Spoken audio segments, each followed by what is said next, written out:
The spacecraft Luminous Dawn spun through the void like a wounded bird, its hull scorched and battered from weeks of relentless pursuit.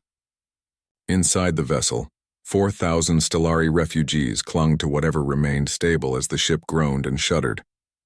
Their iridescent skin, usually flowing with calm lavender and silver hues, now flickered with deep crimson and burnt orange, the colors of pure terror. Navira, a young teacher who had once instructed children in the art of starlight poetry, pressed her forehead against a trembling bulkhead. Around her, families huddled in small clusters.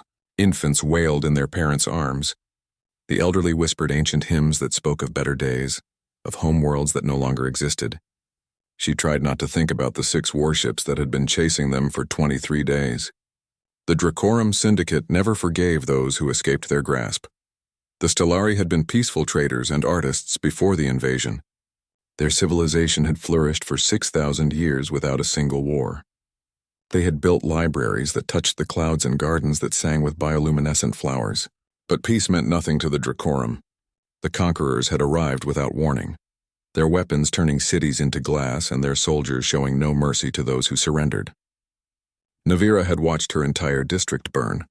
She had held her sister's hand as they ran through smoke-filled streets, had felt that hand go limp when a plasma bolt found its mark. She was alone now, just her and 3,999. Other survivors who had somehow made it onto the last evacuation ship before their planet's core was deliberately destabilized. Navigation. "Array is failing," called out Thorin, the pilot whose hands trembled over sparking controls. His voice barely rose above the shrieking alarms. "I cannot plot a safe course anymore." "How long until they overtake us?" asked Elder Miraset, the eldest survivor at 240 years old. Her skin had gone nearly white, a color Stellari only displayed when facing imminent death. Thorin checked his flickering displays. 17 minutes, maybe less. Their weapons will be in range long before that. The ship lurched violently. Somewhere in the lower deck something exploded. The lights went out for 3 heartbeats before emergency systems kicked in, bathing everything in sickly green illumination. Children screamed. Adults tried to comfort them while fighting their own panic. "We must jump," Navira heard herself say. Everyone turned to look at her. "A blind jump anywhere, it is our only chance." "That is suicide," another survivor protested. "We could materialize inside a star or a planet. We could scatter across 1,000 light years, each atom going somewhere different. We are already dead if we stay." Navira replied, surprised by the steadiness in her own voice. "At least a blind jump gives us a possibility of survival." Thorin met her eyes. In them she saw acceptance. "I will need everyone to secure themselves. This will not be gentle." The pilot's hands moved across the dying console, bypassing safety protocols that had been in place for millennia. The Luminous Dawn had never been designed for this kind of desperate maneuver. The jump drives began to spin up, making a sound like reality itself screaming in protest. Through the cracked viewport, Navira saw the Dracorum warships growing closer, their hulls as black as the void between stars, their weapons charging with deadly red light. "Jumping in 5, Thorin announced. The first enemy shots hit their rear shields. The barriers collapsed instantly. The ship's frame groaned. 3, more weapons fire. The starboard hull breached. Vacuum alarms added their voices to the chaos. Emergency bulkheads slammed shut, trapping 50 Stellari in a section that was venting atmosphere. 1. Reality twisted. The universe folded in on itself. Every Stellari on board felt their bodies try to exist in multiple places at once. Some blacked out. Others screamed. Navira felt like her consciousness was being stretched across infinite dimensions. Then silence. When the light stabilized and sensors came back online, they were somewhere else entirely. The view screen showed an unfamiliar star system. A yellow sun, unremarkable by galactic standards. 8 planets in various orbits, and no Dracorum ships in pursuit. "Where are we?" Elder Miraset asked. "Unknown," Thorin replied, his fingers dancing across whatever instrument still functioned. "This system is not in any of our charts. It appears to be unexplored. Wait." He leaned closer to his screen. "The 3rd planet. It registers as having oxygen, liquid water, and electromagnetic emissions. Intelligent life?" Navira moved to stand behind him. "Primitive technology. Radio waves, basic satellites. Nothing that suggests space travel capability." Thorin's expression grew grim. And our ship is dying. The jump drive is completely destroyed. Main engines are offline. Life support is failing on 4 decks. We have maybe 30 minutes before catastrophic system collapse. Can we land? I can aim us at the planet. Landing implies control that I no longer have. Elder Miraset placed a gentle hand on Thorin's shoulder. Then aim us at the planet. Perhaps these primitive beings will have mercy. Perhaps not. But we have exhausted our other options. The luminous dawn began its final descent. It entered the atmosphere of the third planet at a steep angle, its hull heating to dangerous temperatures. Ablative plating that had survived the Dracorum attack now burned away in atmospheric friction. The ship shook so violently that structural beams began to snap. On the surface below, in a place called New Zealand on a world called Earth, a farmer named Robert Hennessy was checking on his sheep when he saw the shooting star. Except shooting stars did not usually last for 30 seconds. They did not grow larger and brighter. They did not scream as they fell. Robert grabbed his radio. "This is Hennessy on the South Canterbury property. Something big just came down in the mountains near Lake Tekapo. I mean really big. You need to send someone." The impact occurred at dawn. The luminous dawn hit the foothills with enough force to register on seismographs across the South Island. The crash created a furrow 300 meters long and threw debris across the landscape. Trees were flattened. A small lake evaporated instantly from the heat. The sound echoed off mountains for miles. In the nearby town of Fairley, population 800, every window rattled in its frame. Dogs went wild with barking. Car alarms triggered in sequence down the main street. Police Constable Jennifer Walsh was making her morning coffee when the impact shook her entire station. She watched her mug slide off the desk and shatter, staring at the spreading puddle as her mind tried to process what had just happened. Then, training kicked in. She grabbed her radio and started making calls. She contacted emergency services, the Army base in Burnham, civil defense. Within minutes, helicopters were being prepped and emergency response teams assembled. But the locals were closer. The first people to reach the crash site came on horses and 4-wheel drive vehicles, bringing fire extinguishers and medical kits because that was what you did when something crashed. You tried to help. What they found made them stop and stare in absolute wonder and terror. The ship was enormous, easily the size of a sports stadium, and made from a material that seemed to shift between silver and purple depending on how the light hit it. Steam rose from its cracked hull and strange fluids, some glowing faintly blue, leaked from ruptures in its side. The vessel had carved a path of destruction through native beech forest, leaving a trail of splintered trees and scorched earth. But it was the sounds coming from inside that made the approaching humans pause. Voices. Definitely voices. But unlike any human speech. Musical and layered, as if each word contained harmonics that normal vocal cords could not produce. Robert Hennessy had ridden his horse up the mountain trail, accompanied by his neighbor Diane Foster and 3 young farmhands. They stood at the Yao edge of the impact crater, none of them quite sure what to do next. The rational part of Robert's brain insisted this had to be some kind of experimental aircraft, maybe military. But the shape was wrong. The material was wrong. Everything about it was wrong. "Should we try to get closer?" asked Diane, a practical woman who ran a high country station and was not easily frightened by much. "What if it explodes?" one of the farmhands replied nervously. Then a section of the hull, twisted and torn, shifted. It fell away with a metallic groan. More steam poured out, and through that steam, they emerged. The first Stellari to exit the ship was Navira. She stepped onto Earth soil with legs that barely supported her weight.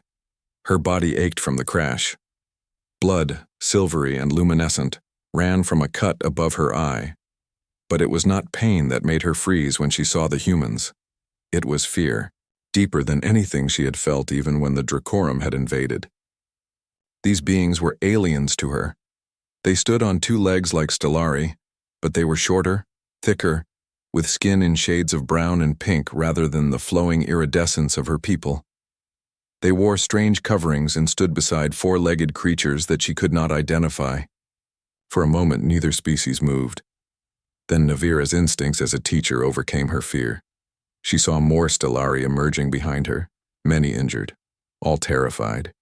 She saw children clinging to their parents. She saw Elder Miraced being helped. Through the opening, her skin so pale it was almost translucent. These people needed her to be brave. Navira raised both hands, palms forward, showing she held no weapons. Her skin shifted to soft white, the stellari color of peaceful intention. She spoke in her own language, knowing they would not understand but hoping her tone would convey meaning. "Please," she said. "We mean no harm. We are refugees. We have children and elderly. Please do not attack us." Robert Hennessy might not have understood the words, but he understood desperation when he heard it. He had delivered lambs in snowstorms and pulled calves in difficult births. He knew the sound of a living thing fighting to survive. He nudged his horse forward slowly, then dismounted. He approached with his hands visible and empty. "Easy there," he said gently, as if calming a frightened animal. "Nobody's going to hurt you. We are here to help." Navira did not understand his words, but she understood his tone. More importantly, she understood when he pulled a water bottle from his pack and offered it to her. Water was universal. The gesture of sharing was universal. She took the bottle with trembling hands and drank. The water was cold and tasted of minerals she did not recognize, but it was wonderful. More stellari began emerging from the wreck. Soon there were dozens, then hundreds. Many collapsed immediately, too weak to stand. Others carried those who could not walk. The humans, despite their obvious shock and confusion, began helping. Diane Foster used her truck's radio to call for more assistance. The farmhands started passing out water bottles and energy bars. Robert helped an elderly stellari male sit down and wrapped a blanket around his shoulders. Within an hour, the mountainside was filled with activity. Rescue helicopters arrived, followed by military vehicles and ambulances. Soldiers set up a perimeter but crucially did not aim weapons at the aliens. Medical personnel began triaging injuries, working frantically to help beings whose biology they did not understand. A military doctor named Lieutenant Chloe Barrett found herself trying to bandage a stellari child whose arm was badly burned. The child's skin kept changing colors, cycling through fear responses. Chloe had no idea if human medical supplies would even work on alien physiology, but she had to try. "It is okay, sweetheart," she murmured, working as gently as she could. "I am going to make it better." The child did not understand English, but children understood kindness in any language. The little one's skin shifted to a pale yellow, which her mother later explained was their color of gratitude. Major Douglas Webb arrived with a New Zealand Defence Force unit. He was a practical man who had served in peacekeeping missions around the world, but nothing had prepared him for this. He surveyed the scene. Hundreds of aliens receiving help from civilians and soldiers, a crashed spaceship that belonged in science fiction, and somehow everyone was just dealing with it. He found Navira sitting with Police Constable Walsh trying to communicate through gestures and drawings in the dirt. Webb approached slowly. "I am Major Webb, New Zealand Army. Can you understand me?" Navira looked at him with large eyes that reflected light like opals. She shook her head. Then a new voice spoke, this one coming from a small device one of the stellari was carrying. "I can understand you." Everyone turned. The device was projecting words in English on a small holographic screen. "I am Chorus, the ship Artificial Intelligence. I have accessed your planet information networks. I have learned your language. I can translate between our species." "You learned English in an hour?" Webb asked incredulously. "Your language structure is relatively simple. Your internet contains extensive data, also many videos of animals doing amusing things. I do not understand the purpose of these videos, but they are numerous." "Despite everything," Walsh laughed. "Yeah, we do like our animal videos. Can you tell us what happened? Who are you people?" Through Chorus, Navira told them everything. She explained about the Stellari civilization, peaceful traders who had never known war. She described the Dracorum invasion, the systematic destruction of her people. She spoke of the desperate escape and the blind jump that had brought them here. Her skin cycled through colors as she spoke. Dark blue for sorrow, gray for loss, red flickers of remembered fear. "We number 4,000, Navira concluded. We are all that remain of a population of 80 million. Our ship is destroyed. We have no way to leave your world. We did not mean to intrude. We were simply trying to survive." Major Webb listened to all of it, his expression unreadable. When Navira finished, he walked a short distance away and made several phone calls. Navira watched him, trying to read his body language, wondering if these humans would help or simply turn them away. Perhaps they would even hand them over to the Dracorum if the conquerors came looking. She would not blame them. Why should these people risk themselves for strangers? Webb returned after 20 minutes. "I have spoken with my superiors. Emergency services are on the way. We are setting up a temporary camp here and transporting the seriously injured to hospitals.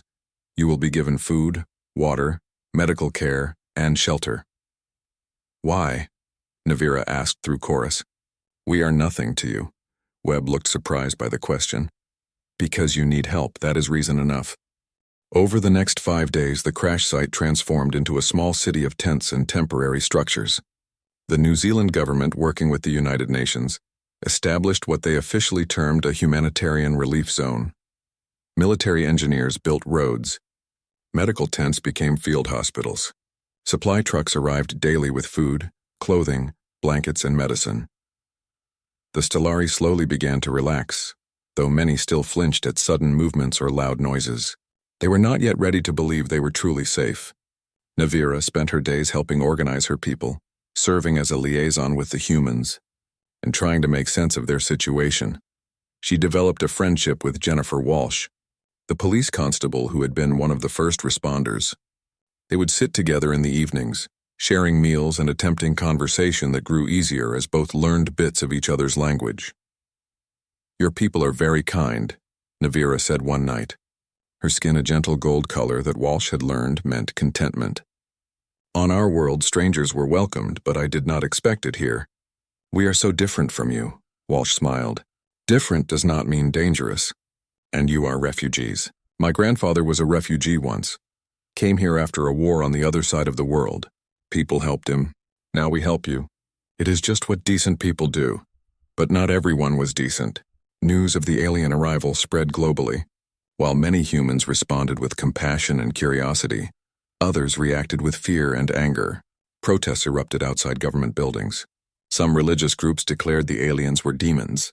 Conspiracy theorists claimed it was all staged. Internet forums filled with paranoid theories. Several countries demanded the Stellari be handed over for study or expelled from Earth entirely. The United Nations Security Council held emergency sessions. Delegates argued about protocols that had never needed to exist before. Some nations offered assistance. Others closed their borders and activated defense systems.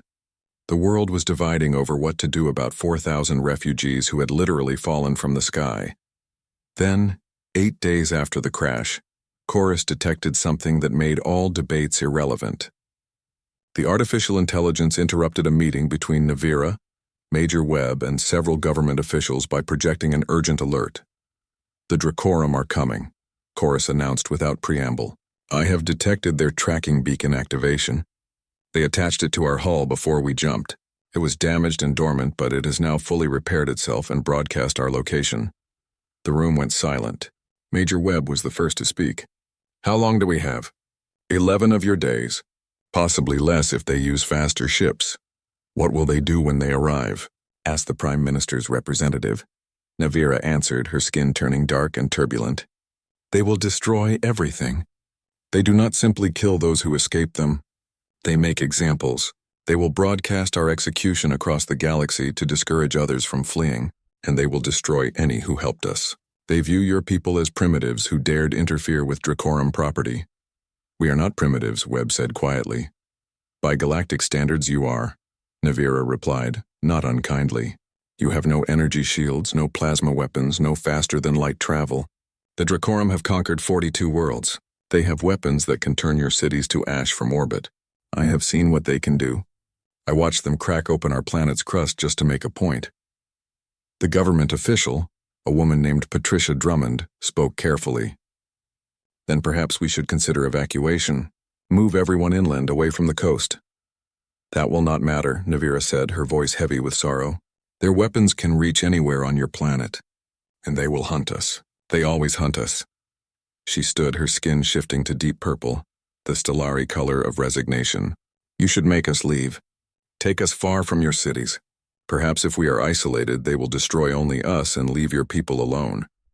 Absolutely not, Jennifer Walsh said firmly. She had been standing quietly by the door but now stepped forward. We do not abandon people who need help. You would die for strangers? Avira asked. You're not strangers anymore, Walsh replied. You have been here over a week. My niece plays with your children every day. Dr. Barrett told me she delivered a stellari baby yesterday. The farmers bring you food from their own tables. You are part of our community now, and we protect our community. Major Webb nodded slowly. She is right. We are not handing you over, and we are not making you face this alone. We might not have your technology, but humans are very good at fighting when we need to. Over the next 3 days, New Zealand transformed. The government reached out to allies. The United States, Australia, Japan, the United Kingdom, and a dozen other nations pledged support. They shared intelligence and coordinated strategy. Military forces began moving into position around the crash site and major population centers. But the most remarkable response came from ordinary people. When news broke about the Dracorum threat, the internet exploded with activity. Scientists shared research on stellari biology to help doctors treat them better. Engineers studied pieces of the crashed ship, trying to understand the technology. Teenagers started fundraisers. School children wrote letters of support to the alien refugees. A group of programmers worked with Chorus to create better translation software. Volunteers flooded into New Zealand from around the world, bringing supplies and offering whatever skills they had. An artist colony set up in Christchurch to help traumatized stellari children through art therapy. A team of linguists arrived to document the stellari language before it was potentially lost forever. Military veterans showed up to help train local defense forces. Navira watched all of this with growing amazement. I do not understand, she told Jennifer Walsh. You know you cannot win. The Dracorum have destroyed species far more advanced than yours. Why do you not hate us for bringing this to you? Walsh thought about it. Because we are human. We are stubborn and protective and maybe a bit crazy, but mostly because it is the right thing to do. And humans have this annoying habit of doing the right thing even when it is stupid. On the 10th day, weapons arrived. The United States sent Patriot missile systems. Russia contributed anti-aircraft batteries. China deployed electronic warfare units. Experts began studying the salvageable technology from the luminous dawn, hoping to reverse engineer something useful. A brilliant team of scientists led by someone named Dr. Beatrice Joe made a breakthrough in understanding stellari shield technology and began adapting it for human use. Thorin, the stellari pilot, worked with human engineers to create defensive positions. His skin remained mostly gray, doubtful that any of it would matter. But the humans kept working. They prepared. They planned. They refused to give up. On the 11th day, global telescopes detected 6 ships entering the solar system. They were moving fast, faster than anything humans had ever built. They would reach Earth in less than 18 hours. Major Webb gathered everyone together. Military commanders, government officials, scientists, and stellari representatives. They are coming, he said simply. We have done everything we can to prepare. Now we find out if humanity's stubborn refusal to quit is enough. Navira stood before the assembled group, her skin shifting through colors no human had seen before, emotions too complex for simple translation. You have given us more than shelter, she said through chorus. You have given us hope. Whatever happens tomorrow, know that the stellari will never forget what humanity did. You saw strangers in need and chose to be their shield. That is the most beautiful thing I have ever witnessed. The countdown had begun. The Dracorum were coming, and humanity, primitive and stubborn and impossibly brave, was ready to stand between them and the refugees they had sworn to protect. The stars themselves seemed to hold their breath, waiting to see what would happen when compassion faced conquest.